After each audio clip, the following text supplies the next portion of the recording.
Konstantin stumbled into the apartment wearily. He sniffled loudly and shouted, "Alevtina, heat up the food and make me some coffee. I'm starving." His wife's voice came from the living room, "Konstantin, my back is killing me. Warm the food yourself." The man stormed into the room still in his shoes, approaching his wife with a deeply worried expression. "Are you not going to feed me?" he asked incredulously. "I can't make it to the kitchen. Put the soup in the microwave for 2 minutes. It's not hard." For a moment, the caring husband was speechless. Then he demanded, "Alevtina, get up. Rub some ointment on your back and heat my dinner." She replied, "I can't. I've tried everything. I can't even turn my head." "Listen, that's not my problem. Konstantin, we've been together for 30 years. For 25 of those, I haven't asked you for anything. I do everything myself. But now, I physically can't serve you. The kitchen is right there." Alevtina pointed in the direction he needed to go. Konstantin didn't appreciate the joke. He shouted, "You live in my house. You eat on my money. Be kind. Greet me with a smile." With that, the dutiful husband disappeared into the corridor. Alevtina raised her eyebrows in surprise. Her husband earned twice as much, but all the money went toward his longtime dream, a country house and a sauna. The family lived solely on Alevtina's income. She didn't spend money on perfumes or manicures, it all went to the family's needs. A week passed. Her back was functioning as usual again. The quarrel was forgotten, at least as far as the head of the family was concerned. Konstantin, as usual, stumbled into the apartment. Alevtina was reading a book. "My beloved husband is home from work. Why aren't you bustling around?" "I don't want to. You know, I've spoiled you. I've been working 2 shifts for 30 years. First at work, then at home. And what do I get in return? Rudeness. I'd rather read a book."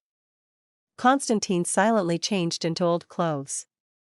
Then he turned to his wife, "And who will do everything for you? The robot vacuum has already cleaned the floor. The food is cooking in the slow cooker. Where did this luxury come from? We live on my money, right?" "Exactly. So I spent mine. I even had enough for a book. I haven't read a detective novel in 100 years." Alevtina proudly showed off her new book. Konstantin turned red with anger. He realized who paid for the utilities and groceries this month. "Show me the receipts for the appliances." "Planning to return them?" "That won't work. I threw the receipts and boxes in the trash right away." Alevtina pointed to the area in front of the house. Konstantin dashed down the stairs, tore a branch off a birch tree, and began rummaging through the trash. Arthur, a notable beer lover, passed by. "Hey, Konstantin, looking for bottles?" Arthur shouted, causing people to glance over. Konstantin felt his ears burning. "No, not bottles. I accidentally threw away an important document." "Don't be shy. If you need, come over. I have plenty of empty bottles." Once Arthur moved away from the trash cans, Ms. Paulina, the building supervisor and the neighborhood's chief complainer, appeared. "Oh, Konstantin, and to think you come from a respectable family. I told Alevtina you're unreliable. Either you're on business trips or out drinking beer. Now you've sunk to digging through trash. Poor Alevtina. Miss Paulina, mind your own business.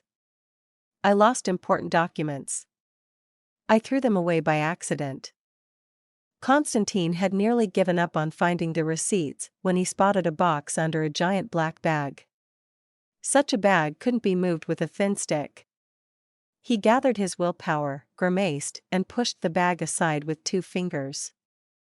A surprised voice came from behind. "Konstantin, hello. Ms. Irina, a former esteemed chemistry teacher and now his lonely neighbor, stood behind him. An intelligent and highly cultured lady, she quickly walked past as Konstantin tried to explain himself. Konstantin hit the trash can with his fist, cursed, and headed home. Meanwhile, Alevtina was drinking tea by the window, laughing heartily as she watched her husband. The receipts and boxes were safely tucked away in the couch, under a pile of old junk.